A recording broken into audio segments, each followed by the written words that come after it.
thought I was having a nightmare, then I woke up and I kind of realized I was living the nightmare. A living nightmare for thousands. And it was just whitewater rapids coming down the road. The mud in there was up to the top of the door. Caused the floor to cave in. This truck was sitting right here when we started. Helene barreled into western North Carolina in late September. The devastation that I've witnessed is hard to describe. Homes and businesses flooded and destroyed, roads and bridges completely washed away. Death, damage, and devastation left behind. In this immediate vicinity, there was 12 bodies recovered. There was 2 little kids in there like this. A little boy this tall and a little girl down there, dead. I ain't slept in 4 days count of it. I can't. Now we bring you the heartbreak and resilience in the mountains nearly 90 days after Helene. For the next hour, we'll share stories from these communities as the long journey to recovery begins. Everything that you know is gone, just completely gone.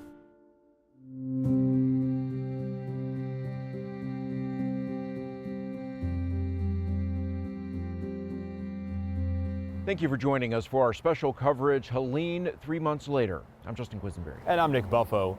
Torrential rain, flooding, and landslides hitting communities across the mountains. Helene claimed lives and caused billions of dollars in damage. Over the course of the next hour, we'll take you back to some of the cities, towns, and areas where we've traveled since the storm hit. We start where we are here in the heart of Swannanoa, one of the places now tasked with rebuilding. But first, we do want to take a moment to acknowledge the horrible loss of more than 100 North Carolinians. They were mothers, fathers, sons, daughters, friends, and family. They were the firefighter and his nephew trying to rescue neighbors after a landslide. The mother and her 2 children buried in the mud. The 11 family members swept away when the ground above them gave out. And the loving couple, just weeks away from their anniversary, now leaving behind a son on a mission to track down the broken pieces of their family home. You know, while I was covering the aftermath of Helene here in the Swannanoa Valley where I grew up, I learned about James and Judy Dockery. I went to school with their son, Bruce, and he shared with me his story and his heartbreaking race to try to get to his parents. It was all mud. Bruce Dockery has traveled these roads around the Grovemont community of Swannanoa all of his life, but never with this much destruction. Yeah, all this was blocked off the other day. Never with this heavy of a heart. As long as I can go into pure logic and I can talk about things and go into logic mode, I'm all right. It's when I get into the other side that things get a little rough. It's hard to take in and be logical about what happened here, though. A landslide swept away the mobile home where Bruce grew up and where his parents, James and Judy Dockery, still lived. Bruce recalls the agonizing moments, the unknown, and the difficulty of getting here after Helene hit. Nobody had signal. The phone systems were just down. And my phone started blowing up. And my uncle from South Carolina called me and told me about my dad. Said they had found my dad and the house place was gone. I said, I've got to go. And they said, you do what you got to do.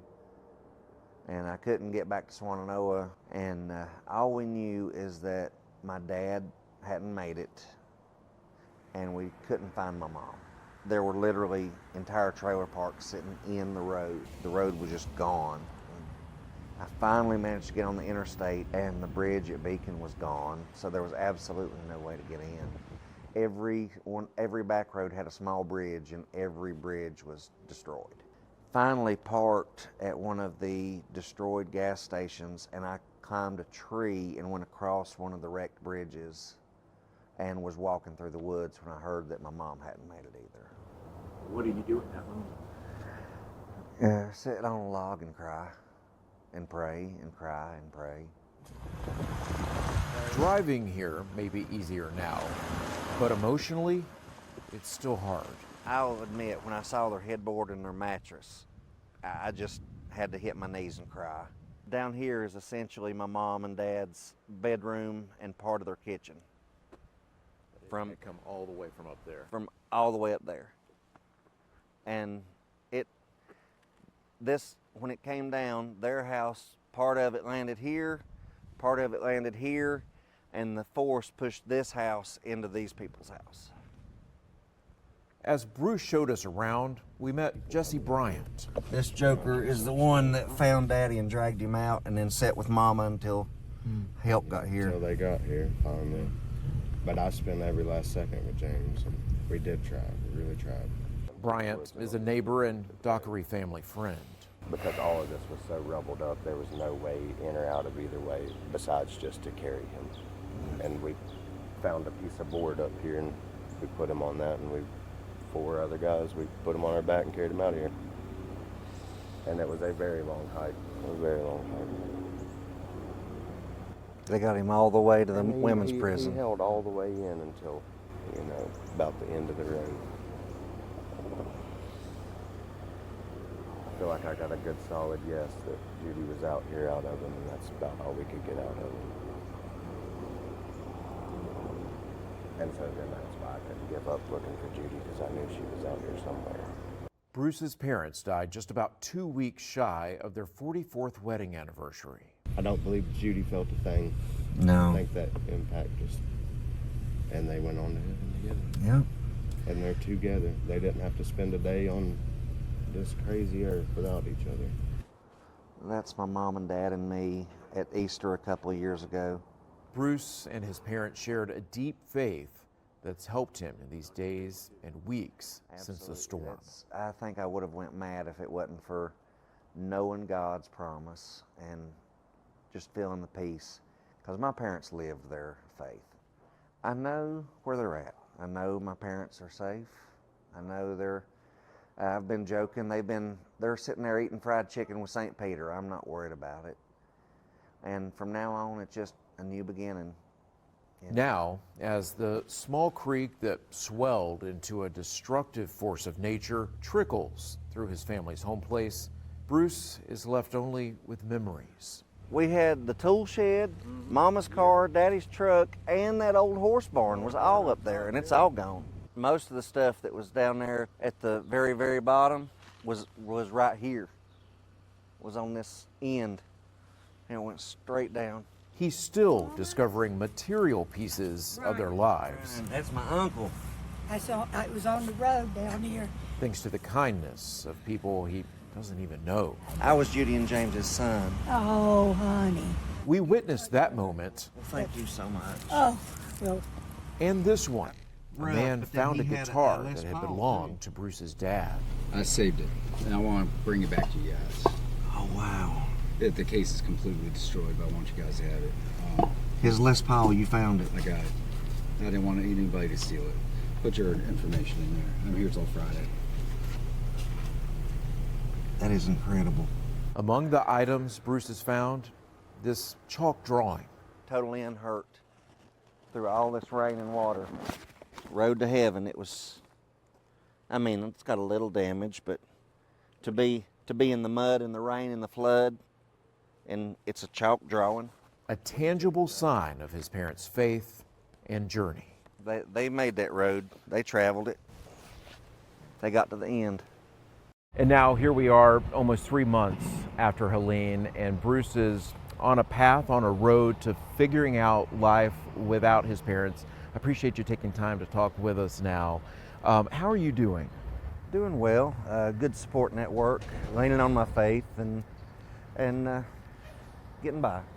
Getting by the best you can. We're here near one of the bridges that you had to cross to try to get into your parents after the storm hit. And obviously you see there's a lot of work still to be done. What about the work that still needs to be done for you and the site where your parents lived? Well, the neighbors who actually took a lot worse have cleaned up, and one of the neighbors actually cleaned up the majority of what was left. Didn't ask, but they were trying to clean up their property, so I totally understand, and it made life easier on me, saved me a lot of money, but we're still trying to figure things out. Last I talked with you, you were thinking about maybe having their funeral here in the month of December. I know that's your dad's birth month. What have you decided about that? Well, there's people in this valley that are still trying to decide whether to fix the hole in the floor or the hole in the roof or to buy their kids Christmas, and people are struggling. So I'm going to wait till the Christmas season is over and people have figured out their housing situations before we do anything like that. You are always selfless, Bruce. That sounds just like you, looking out for other people. But you mentioned the Christmas season. We talked a lot about you and your parents' faith. I'm just curious how this time of the year is for you now.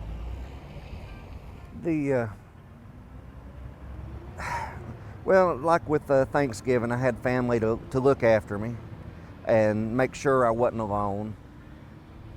And what's really bothered me is hearing certain Christmas songs.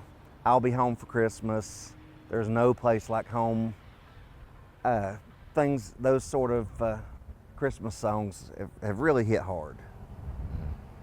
Well, my thoughts and my prayers continue to be with you, and I know so many people as well. Thank you for taking time to let us know how you're doing. Thank you. Nick, back to you. Those first few holidays certainly can be tough. Justin, thank you.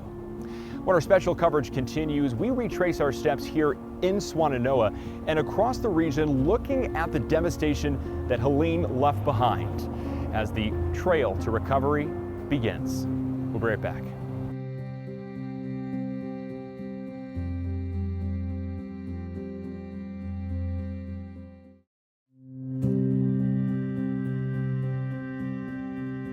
Welcome back.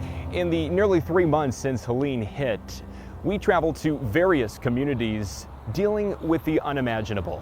And Justin, I know that you traveled to the Bee Tree neighborhood in the following weeks since the storm, and the damage there was just utterly devastating. What does it look like now?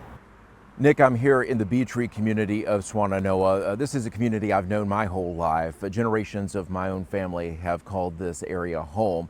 This was one of the worst hit areas of Buncombe County. It's just downstream from the Bee Tree Lake Dam, which is a water source for the city of Asheville. And along the river, you can see how washed out it is all these months after Helene hit. Trees are down. And as we walk along the road, this was once covered with dirt. Dust was everywhere in the air. And lining this road still, we see trees down. It's a little more organized, but you can tell destruction is still everywhere. This is an area that people are still working to rebuild. We see crews out and about here as we approach 3 months since Helene hit. Some people still can't access their homes via the bridges. They were washed out.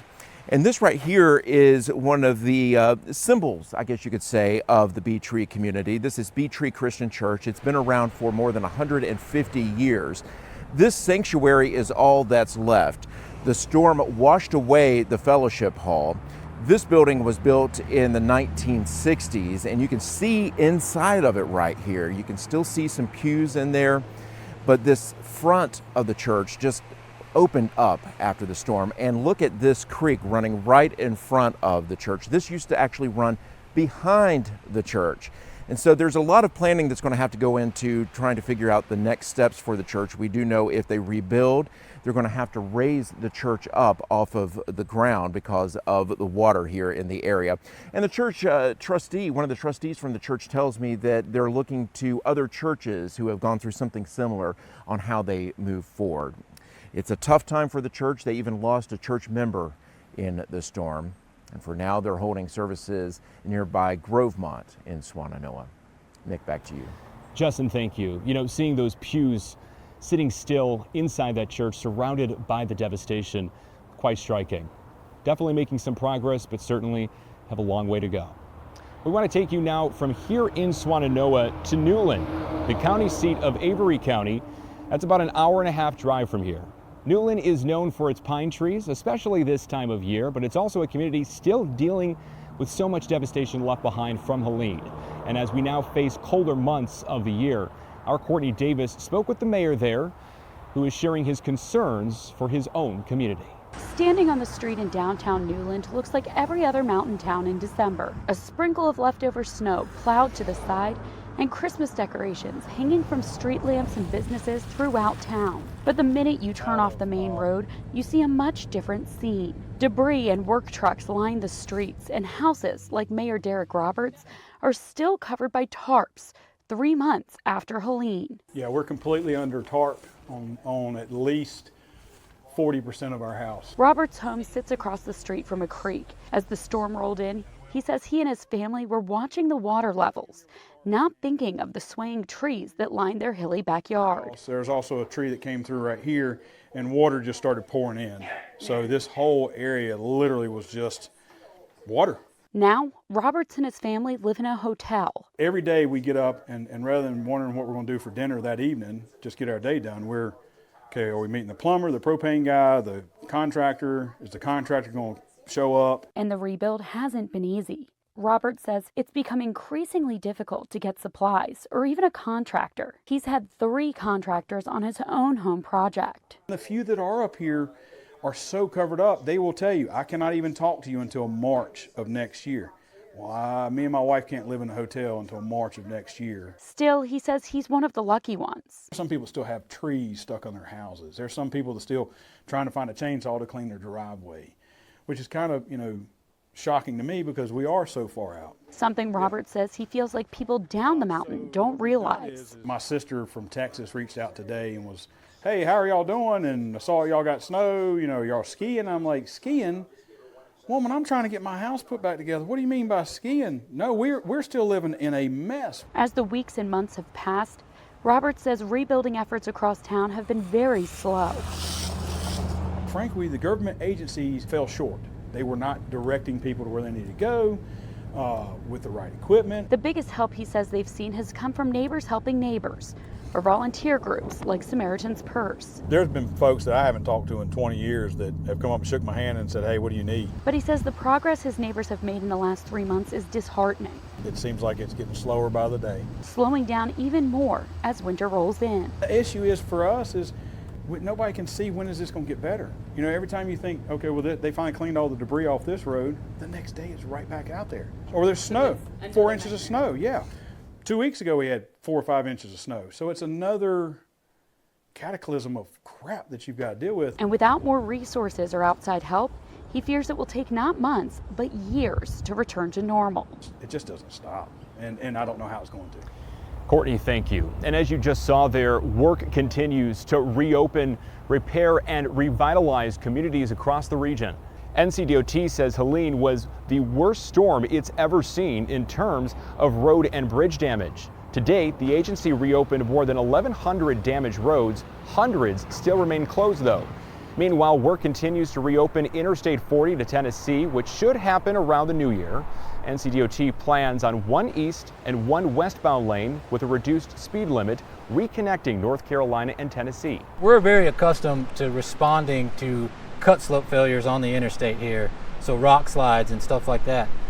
This is a completely different type of failure for this corridor of roadway. A fill slope failure this long and this extensive is not something that we've ever seen before. All public school districts in the region are now reopened. It took some counties like Buncombe and Watauga several weeks to return to operations. Yancey County was the last to reopen on November 18th.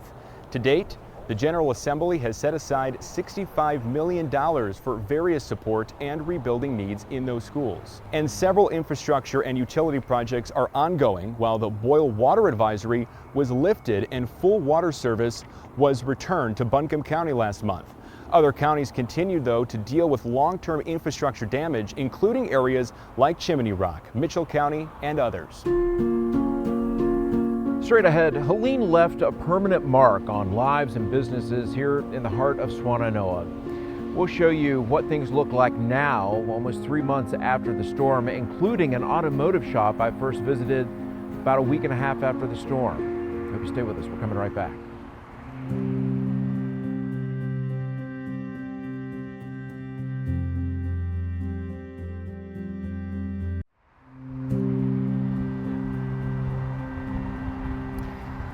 Welcome back. We're in Buncombe County along Highway 70 in Swannanoa, next to the Swannanoa River, looking at how things have progressed in the 3 months since Helene hit. So much was destroyed here. I stopped into Harper's Automotive about a week and a half after the storm and found cars smashed and buried. They remain here just about as they were. A van clung to the riverbank in the weeks after Helene, resting against a utility pole. That van has since been removed. The building's roof here had collapsed last time I was here, and you can see that's still the case. The owner of the building tells me he's still navigating possibilities and options. He said decisions will be made on it hopefully in January. He owns about half a dozen properties along Highway 70 here, and he has said that everything else is moving pretty slowly. As much cleanup as there has been, so much still remains. And we've even seen people living along the riverbank in tents and campers as we enter these winter months. Nick, back to you. Just incredible to still see the devastation that Helene did to so many areas across western North Carolina. But the storm also showed North Carolina at its best, something outgoing Governor Roy Cooper reflected on following the storm. If you ever lack faith in humanity, you need to just spend a day in a disaster area. I mean, we have seen it with our own eyes now for months now. Donations and money pouring in from all across the state and nation. As of last month, Cooper said more than $14 million had been donated to the state's disaster relief fund. And that doesn't include the donated goods, equipment, and labor that we have seen across these areas the last roughly 3 months. Our David Ivey shows us a community here in the Swannanoa Valley, just about 2 miles up from the road here, that is helping out its own neighbors. Words are hard to come by when explaining what it's like to see this kind of damage in person. Now imagine what the pain must be like for people who have lived here. Thankfully, the people there are not forgotten. How many miles do you think you've walked over the last few weeks?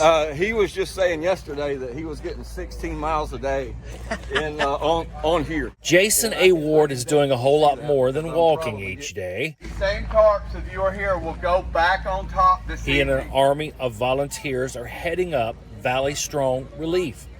Every day, they're collecting supplies here at the main camp at what in normal times would be the old Silverado's music venue near Black Mountain. That's changed because of Helene. This is a recovery hub now.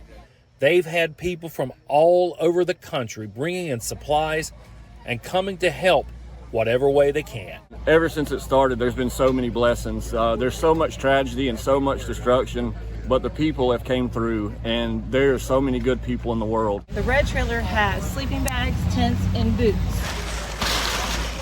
They've collected many supplies brought in by people coming from all over the country. In the short time I was there, cars never stopped coming into the entrance, and they're keeping everybody who works out of here fed and ready to go out and work every day. Everything we ask for, it's here. A lot of people are even in each other's way sometimes, and that's a good problem to have, but they don't care. People will go and say they need something, or somebody will say they need something, and then someone will go and it's already covered. Ward has lived here all his life. His family runs a successful hemp farm. He says seeing beautiful views like this every day is what makes living in the mountains wonderful. But close by, people are still suffering. And anyone who calls this area home knows firsthand the destruction Helene brought. That's motivation enough to keep going. You never know how much you love your town. You never know how much you love your town until something like this happens. And it's a gut punch. That's the way you can put it. But I don't know, we've just been digging ourselves out. I went to school with Jason, who you just met there in David's story. It's great to see all the work that he and others are doing. And Jason is posting updates frequently on his public Facebook page about the work that he and others are doing there at Valley Strong Disaster Relief at Silverado's. In the next half hour, we take you to one of our state's most popular tourist attractions, as the economy of this region and others like it will need your help to get back on its feet. From the falling leaves to the poured pints, Western North Carolina needs you to come back. Hope you stay with us.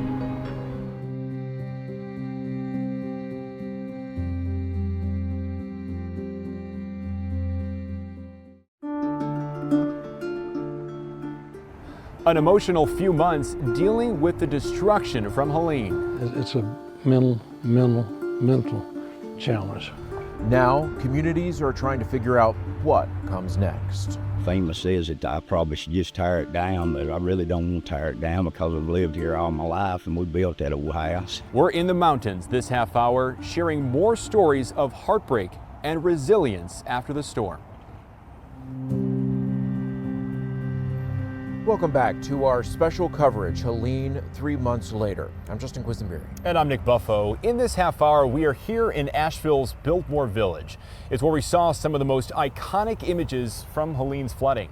The pictures and the videos we saw were devastating, and they match the widespread destruction we've seen across the western part of the state. Devastation reached a number of counties, and one of those hard-hit spots is the town of Canton in Haywood County. I went to the banks of the Pigeon River, and that's where I met with a store owner who told me he is now facing an uncertain future after the second storm in 3 years has now torn apart his livelihood. Here is his story. 15,000, 19,000. Like a fast-speaking auctioneer, 8,000 underwater, gone. Tom Wilson verbally slaps a price tag. Here's a shirt machine, that's 15,000.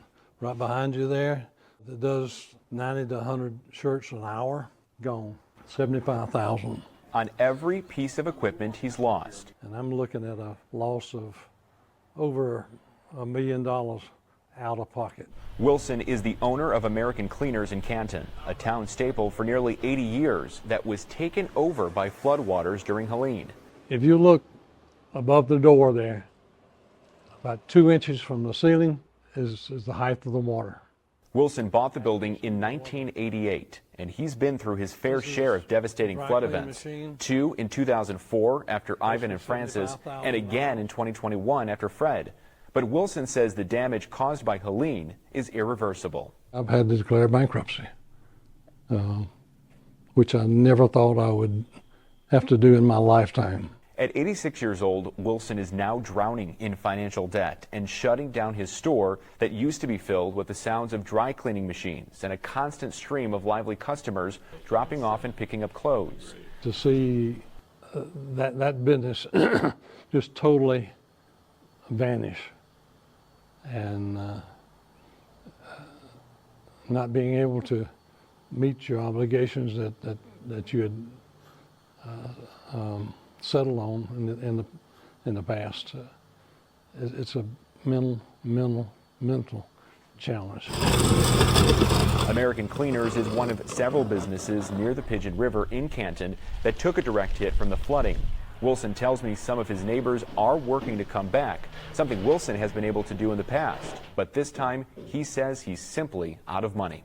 Hopefully someone will come along and buy my building for what, I don't know. Junk, $2,000. As he searches for answers, Wilson says he's trying to iron out his future, which he hopes involves his two favorite things, work and people. As long as the good Lord lets me stay on this earth, I want to try to be productive. Nick, such an incredible story there, and something we're seeing across the region of people trying to pick up the pieces of their businesses and their livelihoods. And that's right, especially for this gentleman here who, imagine at 86 years old, now filing for bankruptcy. It's a time in someone's life they're supposed to be settling down. And so just a heartbreaking story for him, but encouraging there towards the end. You heard that no matter what, he still wants to get back out in front of people and do the work he loves the most. These types of stories, just a small example of the widespread economic impact Helene will have on the region. Asheville and Buncombe County's well-known brewing scene is on the brink of significant change after the storm. Several brewers told our Tim Boyum it will be hard to recover and survive after fall tourism dried up. One business owner with New Origin Brewing says they'll need help to survive. The hope is that some form of assistance comes in where that can bridge that gap between this and a business that's operating, a business that can support employees and families and get back to what we were doing. And in an update, Tim tells us that the owner of New Origin Brewing says their insurance claim was largely denied. A GoFundMe for it has raised about $100,000. Meanwhile, other breweries are facing a tough road ahead as well, deciding if they should or even can reopen. Beer making is one of the region's biggest industries, accounting for nearly $1 billion in economic impact for the Asheville metro area. After the break, we are taking a closer look at what we remember seeing from this area right after the storm hit. And breaking down the science behind Helene, how it could help prepare and respond to future storms.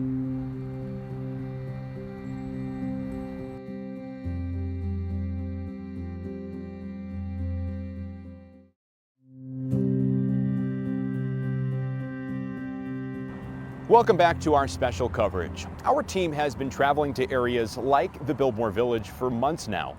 In fact, just a few weeks after the storm devastated this historic neighborhood, I was here to cover a press conference with U.S. House Speaker Mike Johnson, who was here at the time surveying the damage with several government officials. That press conference was actually held just across the street from where we're standing right now, in front of the entrance to the famous Biltmore estate.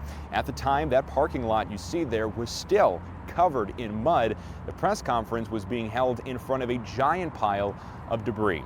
As you can see, that mud has since cleared out of the way and that debris has been removed. The Biltmore estate, in fact, now fully back open, celebrating its annual Christmas at Biltmore event. It's when you get across the street where you still see the remnants of Helene, gutted out historical buildings and some road closures, although this road that we are standing near right now was still shut down with a giant pile of debris, mud covering this road as well. As you can see, of course, that has all been cleared out, the road now fully back open. But there are just so many buildings, so many businesses and business owners whose future remain unclear. Businesses like this historic McDonald's that you most likely have been to if you visited the estate. It was once dubbed the world's fanciest McDonald's. Unfortunately, now boarded up and a metal fence wrapping around the perimeter, as the future for this building remains unclear. And so many other buildings are still gutted. It looks like the devastation just occurred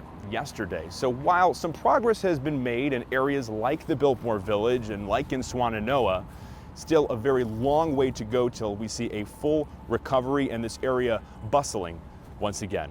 Do want to send it over to our Justin Quisenberry, who is in another part of Biltmore Village surveying more damage. Justin? Nick, thanks for that. It's such an iconic spot here in Asheville and the mountains, and I've got so many personal memories in Biltmore Village. It's tough to see it that way. But unfortunately, Biltmore Village is just one of the hundreds of spots across the mountains seeing this kind of damage, and you can describe it any number of ways. Breathtaking, terrible, devastating, take your pick.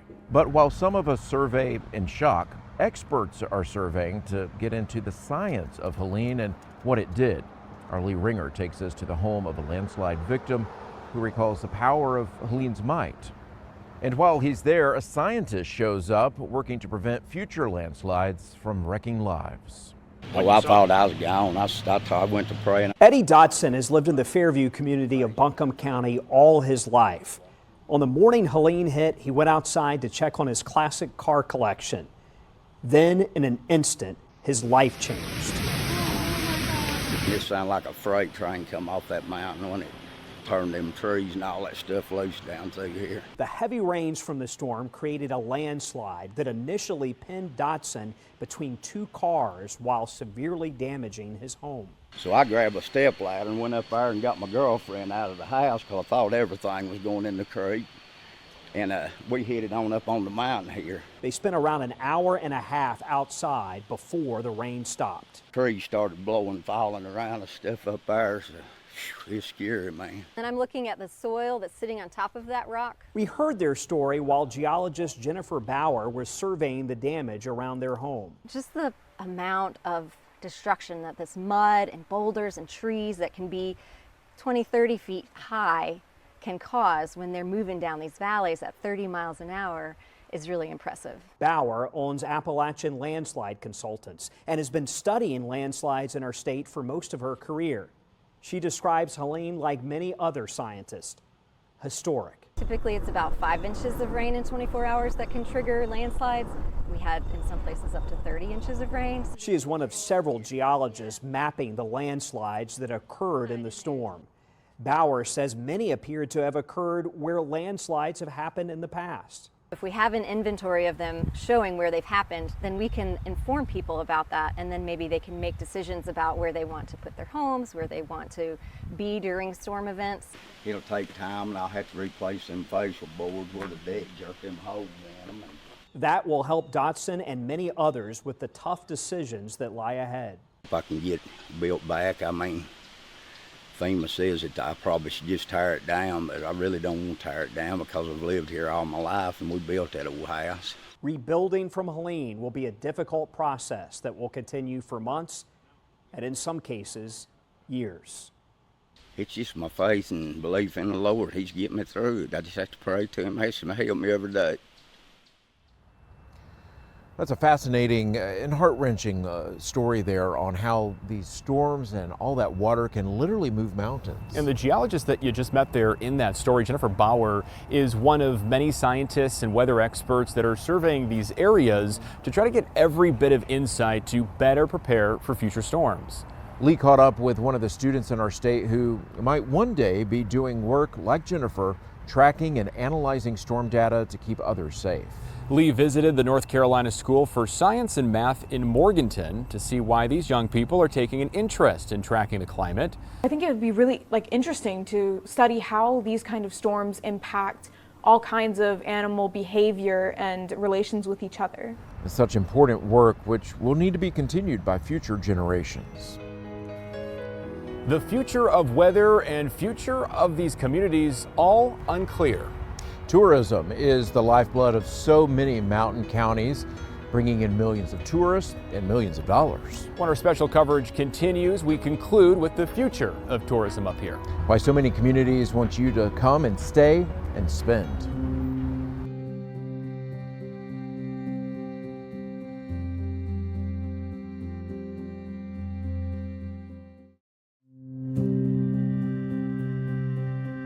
Welcome back, everyone. We're here in the Biltmore Village area of Asheville, not too far from the gate to the Biltmore Estate, which here almost 3 months after Helene still has a watermark about halfway up the gate. The estate, which brings in hundreds of thousands of visitors during the holidays, opened back up on November 2nd, just in time to celebrate the holidays. And the spirit of the holidays is still strong here. In fact, in the mountains, the smell of pine is never too far away.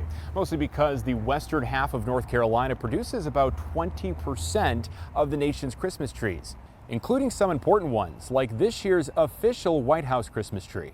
The North Carolina Christmas Tree Association says 940 farmers are growing more than 50 million trees across our state.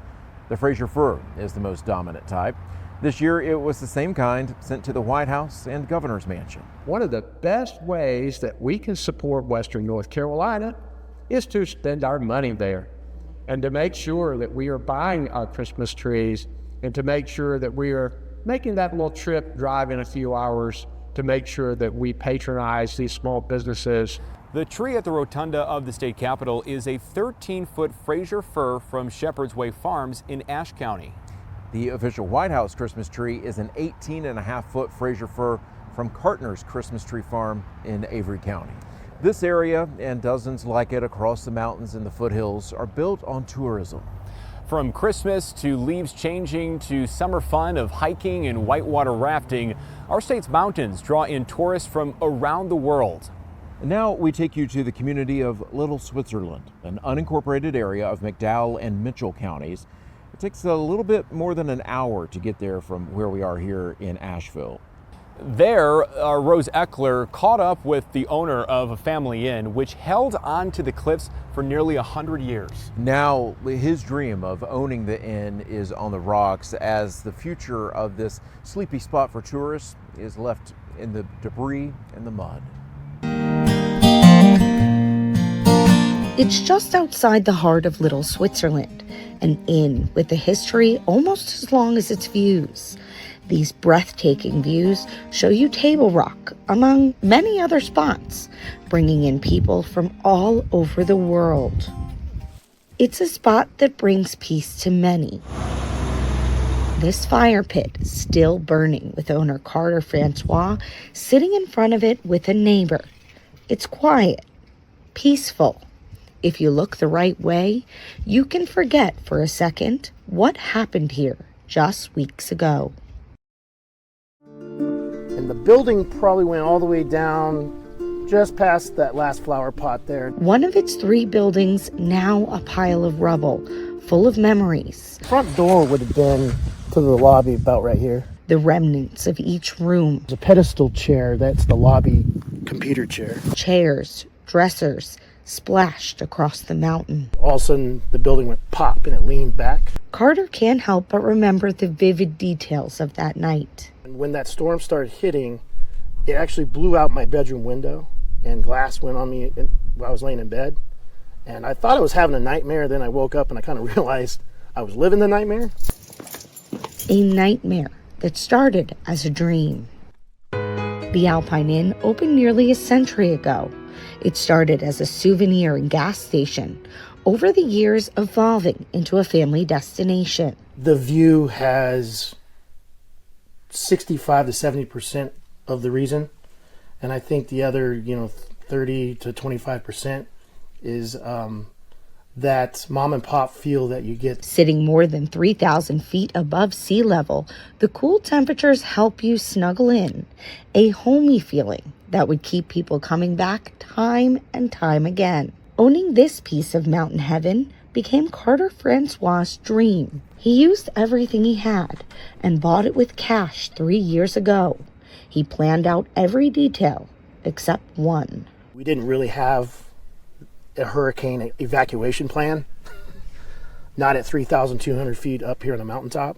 Helene caught them all by surprise. So it is absolutely pouring right now, anywhere from Rutherford County, McDowell County, Burt County, leaving them scrambling for their lives.